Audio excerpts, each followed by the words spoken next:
Hello dear student, स्वागत है आपका हमारे YouTube channel simple chemistry class में। तो प्यार बच्चों, आज की इस वीडियो में पढ़ने वाले हम रासायनिक अभिक्रियाएं और रासायनिक अभिक्रियाओं के प्रकार के बारे में।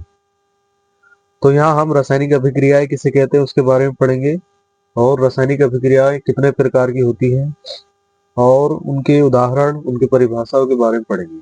ठीक है, तो देखिए हम लिख के किस प्रकार से आएंगे। देखिए मैंने यहाँ हेडिंग बनाई है रासायनिक अभिक्रिया केमिकल रिएक्शन। तो प्यार बच्चों, वीडियो को स्टार्ट करने से पहले मेरी आप सभी से एक रिक्वेस्ट है, यदि आपने मेरे चैनल को सब्सक्राइब नहीं किया है तो प्लीज मेरे चैनल को सब्सक्राइब कर लें और बेल आइकन को प्रेस कर लें, ताकि नेक्स्ट वीडियो की नोटिफिकेशन सबसे पहले आप तक पहुंच सके। चलिए वीडियो को स्टार्ट करते हैं। देखिए रासायनिक अभिक्रिया बोलते हैं इसको, ठीक है, रासायनिक अभिक्रिया, और इंग्लिश में कहते हैं इसको केमिकल रिएक्शन। तो लिख के किस प्रकार से आना है जरा ये समझ लेंगे। रासायनिक अभिक्रिया या केमिकल रिएक्शन, देखिए जब दो या दो से अधिक पदार्थ परस्पर क्रिया करके एक नए पदार्थ का निर्माण करते हैं तथा नए बनने वाले पदार्थों के रासायनिक और भौतिक गुण मूल पदार्थों से सर्वथा अलग होते हैं, रासायनिक अभिक्रिया कहलाती है। तो जब दो या दो से अधिक पदार्थ परस्पर क्रिया करके एक नए पदार्थ का निर्माण करते हैं और नए बनने वाले पदार्थों के रासायनिक और भौतिक गुण मूल पदार्थों से सर्वथा अलग होते हैं, रासायनिक अभिक्रिया कहलाती है। तो इसकी परिभाषा होगी, आपको परिभाषा इस प्रकार से लिखकर आनी है। ठीक है, देखिए परिभाषा इसमें होता क्या है कि दो या दो से अधिक पदार्थ ले लेंगे आप, ठीक है, तो दो या दो से अधिक पदार्थ परस्पर क्रिया करेंगे और एक नए पदार्थ का निर्माण कर लेते हैं। ठीक है, जो नया पदार्थ बनता है उसके रासायनिक भौतिक गुण मूल पदार्थों से बिल्कुल अलग हो जाते हैं, सर्वथा अलग हो जाते हैं। ठीक है, रासायनिक अभिक्रिया कहलाती है। तो ये परिभाषा होगी, इस प्रकार से आप परिभाषा लिखकर आ जाएंगे। ठीक है, तो इसके लिए आपको एग्जाम्पल भी देना होगा, तो एग्जाम्पल क्या होगा वो समझ लीजिए। फिर देखिए मैंने यहाँ पर एग्जाम्पल लिखा है। देखिए यहाँ पर जिंक और कॉपर सल्फेट दो पदार्थ ले लिए हैं मैंने, यहाँ पर zinc Zn, copper sulphate CuSO4। ठीक है, तो इन दोनों को मैंने यहाँ पर ले लिया है। अभी आपस में परस्पर क्रिया करेंगे और एक जो है नए पदार्थ का निर्माण कर लेंगे। देखिए यहाँ पर Zn है, ठीक, यहाँ Zn है कॉपर SO4 के साथ, CuSO4 के साथ कॉपर सल्फेट बोलते हैं इसको, क्रिया करेगा, ZnSO4 बना लेगा और कॉपर बचेगा। ठीक है, तो यहाँ पर Zn कॉपर SO4 परस्पर क्रिया कर नए पदार्थ का निर्माण कर लिया है, इसे हम रासायनिक अभिक्रिया कहते हैं। ठीक है, इस प्रकार से आप इसका एग्जाम्पल भी देकर आ सकते हैं, और भी एग्जाम्पल हो सकते हैं। ठीक है, दूसरे भी एग्जाम्पल लिख के आ सकते हैं। यदि ये एग्जाम्पल थोड़ा आसान है इसलिए आप इसको ही लिख कर आ जाएंगे। इसका नाम जिंक होता है, इसका नाम कॉपर सल्फेट होता है, इसका जिंक सल्फेट होता है और Cu कॉपर होता है। ठीक है, इस प्रकार से आप लिख कर आएंगे। अब हम रासायनिक अभिक्रियाओं के बारे में पढ़ेंगे। प्यारे बच्चों, रासायनिक अभिक्रियाएं कितने प्रकार की होती हैं, तो देखिए यहाँ मैंने हेडिंग बना दी है रासायनिक अभिक्रियाओं के प्रकार, टाइप्स ऑफ केमिकल रिएक्शन बोलते हैं इसको। ठीक है, रासायनिक अभिक्रियाओं के प्रकार। तो प्यारे बच्चों, रासायनिक अभिक्रियाएं कितने प्रकार की होती हैं, कौन कौन सी होती है, मैं यहाँ आपको पढ़ाऊंगा तो समझाऊंगा अच्छे से, तो वीडियो को लास्ट तक ध्यान से देखते रहना है। ठीक है, सबसे पहला है रासायनिक अभिक्रियाओं के प्रकार, टाइप्स ऑफ केमिकल रिएक्शन। ठीक है, तो यहाँ आपको लिखकर आना है रासायनिक अभिक्रियाएं विशेष गुण के आधार पर निम्नलिखित प्रकार की होती हैं, या इस प्रकार से लिख सकते हैं, रासायनिक अभिक्रियाएं विशेष गुणों के आधार पर निम्नलिखित प्रकार से बांटा जा सकता है। ठीक, तो सबसे पहली आप लिखकर आएंगे संयोजन अभिक्रिया। पर बच्चों क्या लिखकर आनी है आपको, संयोजन अभिक्रिया के बारे में आपको लिखकर आना है, और इसको कहते हैं हम कॉम्बिनेशन रिएक्शन। देखिए संयोजन अभिक्रिया और कॉम्बिनेशन रिएक्शन, इसकी परिभाषा आपको मैंने आसान भाषा में यहाँ लिख दी है, बहुत ही सिंपल तरीके से। ठीक है, इसको आप पढ़ेंगे और इसको लिखकर आ जाना है। ठीक है, तो देखिए यहाँ पर आप लिखकर आएंगे, वह रासायनिक अभिक्रिया जिसमें दो या दो से अधिक पदार्थ संयोग करके केवल एक उत्पाद का निर्माण करते हैं। वह रासायनिक अभिक्रिया जिसमें केवल दो या दो से अधिक पदार्थ संयोजन अभिक्रिया, ठीक है, इसे बोलते हैं हम कॉम्बिनेशन रिएक्शन।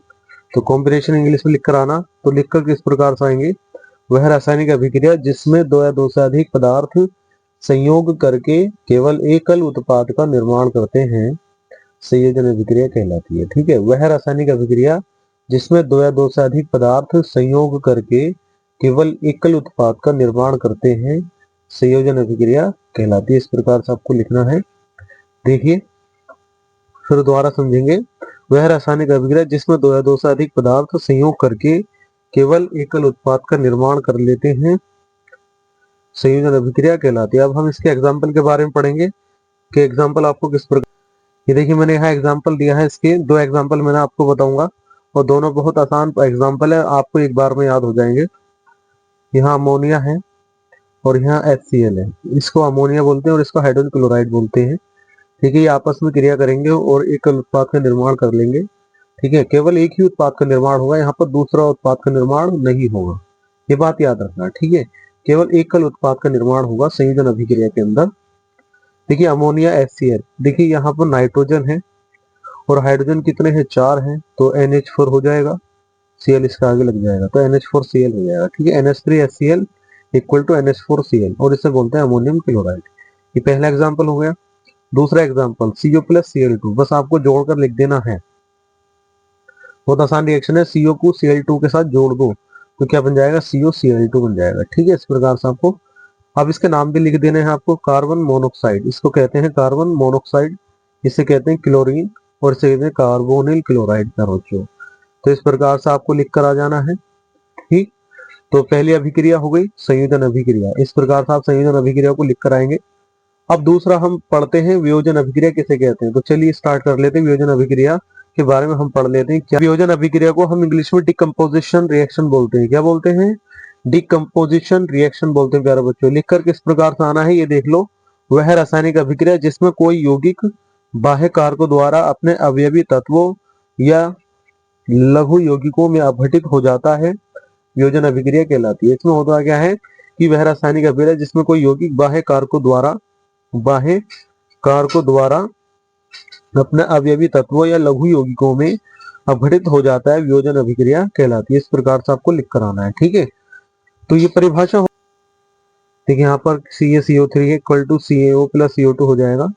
देखिए यहाँ ये जो कैल्शियम कार्बोनेट बोलते हैं इसको, ये अपने अवयवी छोटे छोटे लघु यौगिकों में टूट गया है। ठीक है, अपघटित हो गया है। CaO इसे बोलते हैं कैल्शियम ऑक्साइड और कार्बन डाइऑक्साइड में टूट गया है, इसलिए हम बोलेंगे इसको कि इसका वियोजन हो गया है, इसलिए इस अभिक्रिया को हम वियोजन अभिक्रिया भी कहते हैं। इसी प्रकार से जल है, जल को जब आप गर्म करोगे, इसको वाटर बोलते हैं। ठीक है, तो ये हाइड्रोजन और ऑक्सीजन में टूट जाएगा, हाइड्रोजन प्लस ऑक्सीजन ये अलग अलग हो जाएंगे। ठीक है, इस प्रकार से ये रिएक्शन हो जाएगी। तो जल इन्हीं दोनों से बना था और इन्हीं में ही टूट गया है। ठीक है, तो जिससे बनता है उसी में टूट जाता है, तो ये इनसे बना था और इसी में ही वापस आ गया गर्म करने पर, इसलिए हम इस अभिक्रिया को वियोजन अभिक्रिया कहते हैं। ठीक है, इस प्रकार से आपको वियोजन अभिक्रिया को लिखकर आ जाना है। अब हम पढ़ लेते हैं विस्थापन अभिक्रिया। जब हम विस्थापन अभिक्रिया के बारे में पढ़ेंगे, देखिए विस्थापन अभिक्रिया भी जो है इंपॉर्टेंट है, इसे बोलते हैं डिस्प्लेसमेंट रिएक्शन। क्या बोलते हैं इसको बच्चों, इसे बोलते हैं डिस्प्लेसमेंट रिएक्शन। देखिए लिखकर किस प्रकार था ना, ये समझ लीजिए। वह रासायनिक अभिक्रिया जिनमें अधिक क्रियाशील तत्व कम क्रियाशील तत्व के यौगिक से उस तत्व के परमाणु को विस्थापित कर देता है और उसका स्थान ग्रहण कर लेता है। वह रासायनिक अभिक्रिया जिसमें अधिक क्रियाशील तत्व कम क्रियाशील तत्व के यौगिक से उस तत्व के परमाणु को विस्थापित कर देता है। ठीक है, और उसका स्थान स्वयं ग्रहण कर लेता है। इस प्रकार से आपको लिख कर आना है। ठीक है प्यारे बच्चों, तो ये इसकी परिभाषा हो गई है। अब हम इसके एग्जाम्पल देख लेते। देखिए एग्जाम्पल है आयरन और copper sulphate, Fe plus CuSO4 equal to FeSO4 plus CO। तो जो कॉपर लोहा है वो कॉपर से ज्यादा क्रियाशील होता है, इसलिए कॉपर को ये विस्थापित कर देगा और उसका स्थान खुद ग्रहण कर लेगा। ठीक है, यहाँ पर कॉपर था, अब कौन आ गया है, यहाँ लोहा आ गया है, इसलिए इस रिएक्शन को हम कॉपर सल्फेट, इस रिएक्शन को हम विस्थापन अभिक्रिया बोलते हैं। तो ये आयरन बोलेंगे, इसको कॉपर सल्फेट बोलेंगे और इससे आयरन सल्फेट हो जाएगा, कॉपर अलग हो जाएगा। ठीक है, इसी प्रकार से एक रिएक्शन और है, ये जिंक है और ये कॉपर सल्फेट है। तो जिंक कॉपर सल्फेट को के विलयन से कॉपर को क्या कर देगा, विस्थापित कर देगा और उसके स्थान पर खुद आ जाएगा। ठीक है, तो इस रिएक्शन को कहते हैं हम विस्थापन अभिक्रिया। Zinc equal to copper sulphate, zinc sulphate और कॉपर। तो इस प्रकार से डिस्प्लेसमेंट को आप लिख कर आना है। विस्थापन अभिक्रिया और संयोजन अभिक्रिया, वियोजन अभिक्रिया, ये तीन अभिक्रियाएं एक साथ आती हैं, इंपॉर्टेंट है।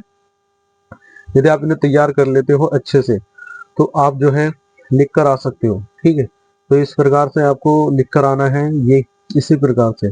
यदि वीडियो अच्छी लगी है तो वीडियो को लाइक कीजिए, कमेंट कीजिए और दोस्तों को शेयर कीजिए। मिलते हैं नेक्स्ट वीडियो में।